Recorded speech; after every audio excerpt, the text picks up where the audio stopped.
AI-powered 2D echo machine ang inilunsad sa President Ramon Magsaysay Memorial Hospital sa lalawigan ng Zambales. Ang makabagong pasilidad na ito ang kauna-unahan sa buong Central Luzon.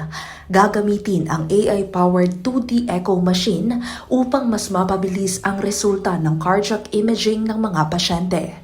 Sa tulong ng artificial intelligence, mas magiging tumpak ang pag-analisa sa kondisyon ng puso kaya hindi na kailangang maghintay ng matagal para sa resulta. Bukod sa mabilis na proseso, mas mapapahusay din ng teknolohiyang ito ang kalidad ng serbisyong medikal sa ospital. Dahil sa bagong AI-powered 2D echo machine, mas magiging abot kaya na ang specialized heart examination sa mga residente.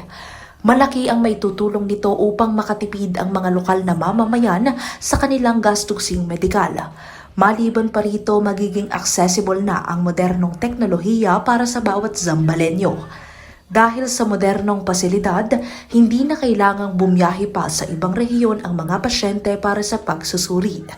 Inaasahan na mas marami pang mamamayan hindi lamang sa Zambales, kundi sa buong Central Luzon ang makikinabang sa nasabing modernong kagamitan na ito.